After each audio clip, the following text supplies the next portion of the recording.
What's up, my peeps? It's the turtle smashing, dragon punching, titan smashing, zombie blasting, race car drifting, multiplayer butt whipping, the collector of coins, rings, looms, rupees, and tanukis. I got food for self, emeralds for wealth, and med packs for health. I got the double jumps, turbo boost, time freezes, and invincibility. Leveled up all of my abilities. I run Vice City and made the Mushroom Kingdom better. And I am the first human Spectre. This is Mastermind, and welcome back. Today we're going to talk about mobile games. Are they taking over video gaming as we know it? I don't think so. He's absolutely right. Thank you. I have a vision. And so do I. I think a lot of this has started, and I just recently did a video on the whole thing with PT and Konami. But I think a lot of this started with their announcement that they're going to pretty much be focusing on mobile games.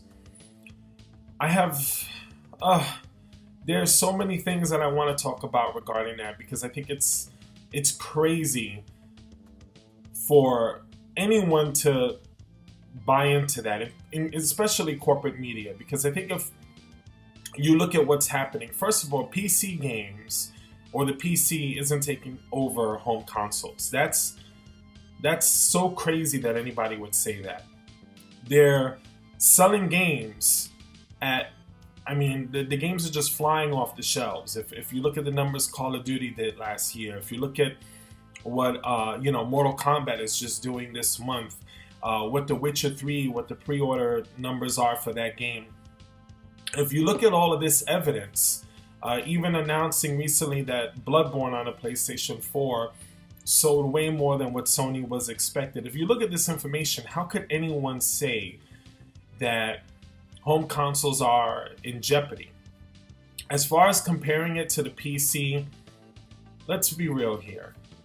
You're not going to spend, a lot of people have issues spending $300-400 just for a console. You're not going to spend double the amount for a PC, if not more, and constantly keep upgrading it for the games to pretty much be almost identical on the home consoles, maybe slightly less resolution, a little bit of a slower frame rate, but they're comparable. You're not going to do that. You're not going to spend that kind of money if you don't have that kind of money. So, of course, the best alternative to that is home consoles. And what we're getting, what I think is going to happen is that home consoles eventually will start being able to upgrade them, maybe one upgrade every year or so, whether that's going to be mandatory, whether it's going to be on the software side, later on in the future. Who knows what they're going to do. But I do know that maybe not this generation, but the next generation after that, the consoles will be a lot more flexible as far as power and upgrading. The video game market is expanding. So you're going to see games on PC, you're going to see games on mobile, you're going to see handheld games, you're going to see gaming everywhere. It's expanding. It's not one taking over or replacing. It's not like that. That would be like saying, and I heard this actually a few years ago, the TV shows are taking over movies. That people are no longer interested in movies. People have stopped going to the movies, and nobody cares about movies. But the fact is, they're still making movies. And when I was hearing that stuff, about a year later, they released Avatar, and it was the biggest box office success ever. So this idea that one thing is taking over another thing, when there's really no evidence of it, it's just people trying to be edgy and people trying to give their opinions. It's crazy. And as far as the franchises of video games, I feel like, let's take Mortal Kombat. I'm going to give Mortal Kombat as an example. Mortal Kombat started becoming a little oversaturated after they released, after they were done with the 2D Mortal Kombats and they started going into the 3D. We did see some success, and it was, fans were liking it. I love Deception and Deadly Alliance, and, I played through all of those, but they were getting a little old, and then it was MK versus DC, and it just wasn't, so the franchise had to kind of take a break. but it's been roaring back. Mortal Kombat 9 was a huge success because they did the game, the franchise, justice. It was a love letter to the fans. It was like, hey, this is Mortal Kombat 1, 2, and 3, all the characters and all the stages, everything you know and you love with modern day gameplay and modern day graphics, and they killed it. And now with MKX practically doing the same thing, yeah, it's a little different and it doesn't have the same amount of content, but it has a huge amount of content in other areas like the character variations. So they've done enough to change it, add new characters, and respect what the franchise is. And that's why MKX is still extremely popular, #1 selling game in the month of April. And it's going to continue to sell well. And it's probably going to be the #1 fighting game probably until Street Fighter V comes out. So you got to understand that one thing doesn't take over another thing or replace it. It's just video games are expanding, just like movies, just like music has, just like anything. And I wish that they would just let go of this narrative, because especially when you have like IGN and Polygon and all these, online websites and YouTube channels based on this is where they get their money. This is what keeps them going. And here they're entertaining the idea that the very thing that's keeping them in business is about to die. It doesn't make sense.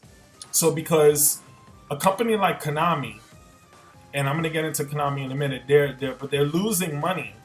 So it's a small investment and a high reward. So it's a low risk, high reward kind of maneuver for a company like them to go mobile or to strictly go to like indie kind of games, because they don't have to spend money, and then they hope that they get a hit. And that's pretty much what they're doing. They're hoping they get a Flappy Birds or an Angry Birds or a Temple Run, with maybe one of their franchises. So, maybe a Castlevania game where it's just maybe a deck of card, a card game or something like that. So I understand that dynamic, but for people and for a company like Konami to say that that's the future of gaming, you gotta be losing your mind. Because let's be real here, mobile games, what they do is they hook you like a Bejeweled or something like that. And a lot of them, okay, you can't beat this score, or you can't do this, buy more coins or purchase this so you can get more chances. And it's a money hungry, free to play, just it's a terrible business model for video games, and I don't believe it's the future. In fact, we don't even know if mobile phones as we know it is the future. So for anybody to say that video gaming is going to be strictly going to mobile within the next 5-10 years or whatever, you have no idea what you're talking about. We have no idea what's going to happen in the next 5 to 10 years. So I think what a lot of companies are doing is they're looking at like let's say like a Minecraft, and they're saying, okay, here's a game that was developed by not even a company, just some guys, and look what it's turned into. So why are we going to spend $1 million, $2 million, whatever it is that they spend on creating a AAA title when their investment is really high, and then their return isn't what they were expecting? When they figure, okay, well, we'll develop small and then we'll get a huge return, and it'll save us money. And again, it comes down to the corporations and the business people making decisions as far as what games we play and how we play them. And as long as these people are making these kind of decisions and games like PT are canceled for whatever reason, that's when we run into these kind of problems. I will tell you now, I don't care how great a mobile game is from Konami. I don't care if they put a Castlevania on there or they do anything. I will never support them in that capacity. I told you to turn off your phone. Turn off my phone? Turn off my phone? Yeah. Earth to Matilda. This phone is as much a part of me as... You know what? Can we just cut it out with all the Earth twos, please? We're not actually saying this is the Earth calling you, Matilda.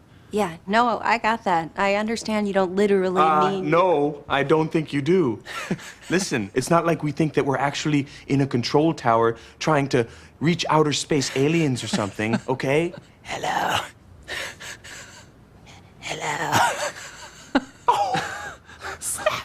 And one of the main points that the corporate decision makers seem to be missing is that a game like Minecraft or any of those games are passionate. That those, again, artistic point of view, those are games that the people who developed them had total freedom to do whatever they wanted without a corporation imposing their beliefs on it. So when you're still restricting the artist to a smaller canvas, even if the artist doesn't want to work on that smaller canvas, you're not going to get the results that you want.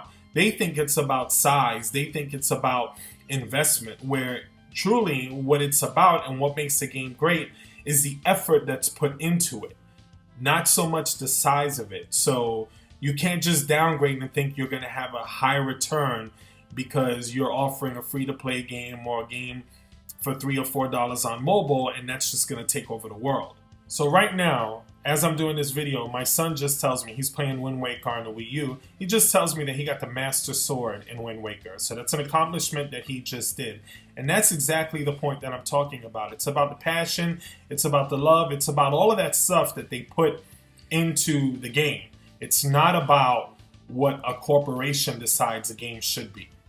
So that's pretty much all I have to say on this matter. I don't think that mobile games are going to take over video games. I don't think consoles are going to destroy PCs or PCs are going to destroy consoles. I think it's just going to be evolving and different things are going to happen, and we might get more of a merging of all of these worlds, but I still don't think that one is going to completely take over the other. My wife plays The Sims on her tablet and on her cell phone, but she really doesn't have any interest in playing, The Witcher 3 or Call of Duty or any of those games. She doesn't have any interest in that. So, there's going to be a market for people like her and a market for people like me. And that's what it's going to be. And that's how the video game industry is expanding. It's not doing the opposite. It's not collapsing into one or two different types of platforms. Anyway, I hope you enjoyed this video. Don't forget to like, share, comment, subscribe, and I look forward to hearing from you. Thanks again. Mastermind out.